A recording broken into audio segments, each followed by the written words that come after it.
No coração de São Paulo tem uma construção que parece que saiu direto de um conto de fadas, sabe? Mas olha, a história por trás dela é um verdadeiro pesadelo. Esse é o Castelinho da Rua Apa, um lugar que, por causa do seu passado sombrio, virou uma das lendas urbanas mais famosas e arrepiantes da cidade. Pois é, por trás dessa fachada bonita, com cara de castelo, se esconde uma tragédia. Um crime brutal que chocou o Brasil lá nos anos 30 e que até hoje ninguém conseguiu resolver de fato. A pergunta que ecoa por esses corredores há décadas é sempre a mesma: o que realmente aconteceu naquela noite? Para a gente entender essa história toda, a gente vai passar por alguns pontos. Primeiro, o castelo e o crime que marcou o lugar. Depois, vamos mergulhar no mistério por trás das mortes, entender como ele ganhou essa fama de mal-assombrado e, por fim, ver a transformação incrível que deu uma nova vida ao castelinho. Então, vamos lá, vamos começar pelo princípio. Para entender o crime, a gente precisa primeiro conhecer o lugar e a família que morava ali. A construção foi um projeto da família dos Reis lá em 1912. A ideia era ter uma casa que imitasse os castelos da Europa. Sabe, era um símbolo de status, de riqueza. Bem ali na esquina da Rua Apa, um endereço que, mais tarde, se tornaria sinônimo de mistério e assombração. E é exatamente aqui que a história dá uma virada terrível. Aquela vida de luxo da família foi interrompida de um jeito super violento, que acabou selando o destino do castelo para sempre. Numa noite de maio de 1937, a polícia invadiu o castelo e encontrou uma cena que parecia de filme de terror. 3 membros da família estavam mortos, todos com marcas de tiro. A notícia se espalhou que nem fogo e abalou a alta sociedade de São Paulo na época. As vítimas eram a matriarca da família, a Maria Cândida, e seus 2 filhos, o Álvaro e o Armando. Eram os últimos da família que ainda moravam na casa. A pergunta que fica é: o que poderia ter levado a um fim tão trágico para todo mundo? Bom, e é aqui que o verdadeiro quebra-cabeça começa.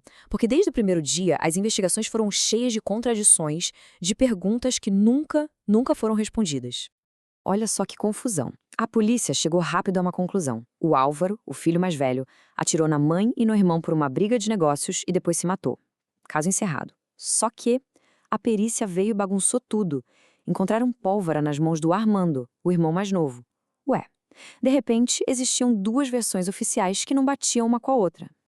E o mistério só aumenta. Se foi um assassinato e depois suicídio, por que os corpos estavam posicionados um do lado do outro, de um jeito quase arrumado? E o mais chocante, as balas no corpo da mãe eram de um calibre diferente. Isso quer dizer que tinha uma segunda arma na cena do crime, uma arma que simplesmente sumiu. Então o ponto é, nenhuma das versões oficiais explica todos os fatos. Fica tudo no ar.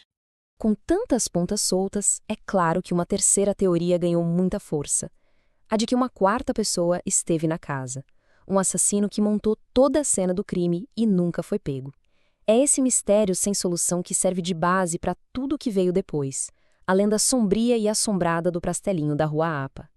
Sem herdeiros e com um crime sem solução nas costas, o castelo foi abandonado. E foi nesse abandono que o lado mais sombrio dele nasceu, alimentando décadas e décadas de histórias de assombração.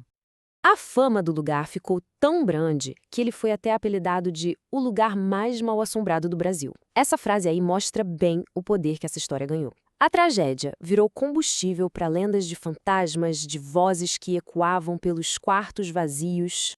E o prédio caindo aos pedaços era o cenário perfeito, né? Vizinhos contavam que ouviam gritos e choros vindo de dentro, e alguns até juravam de pé junto que viam a silhueta de uma mulher na janela. O lugar virou um ponto de encontro para curiosos, para caçadores de fantasmas. O castelo já não era mais uma casa, era um portal para o inexplicável. Por quase 80 anos, o Castelinho da Rua Apa ficou ali, só o esqueleto do que um dia ele foi.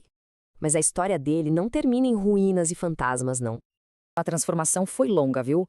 Depois da tragédia em 37, o castelo ficou largado por décadas.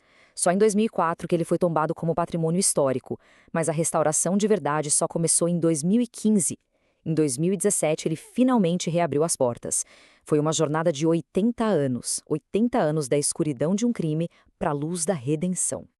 E isso nos leva ao capítulo final, e talvez o mais inspirador, da história do Castelinho, o que ele é hoje. A transformação é impressionante. O lugar que foi palco de uma tragédia familiar, hoje, é a sede de uma ONG, o Clube de Mães do Brasil, que ajuda pessoas em situação de rua, crianças e dependentes químicos. Onde antes teve morte e mistério, hoje tem acolhimento e esperança. É dar um novo significado a um espaço. É uma forma de reescrever uma história de dor com atos de generosidade. Mas mesmo com essa nova missão tão nobre, a pergunta ainda fica no ar, não fica? Um lugar com uma história tão pesada pode mesmo deixar seu passado para trás? A energia de um evento tão violento assim simplesmente desaparece? O Castelinho da Ruapa é a prova de como um lugar marcado pelo medo pode se transformar em um símbolo de esperança. Se histórias como essa te intrigam, não se esqueça de curtir e se inscrever no canal. E fica a pergunta para reflexão. Algum momento de medo já se transformou em fascinação? Compartilhe o que acha aí nos comentários. Valeu pela companhia e até a próxima!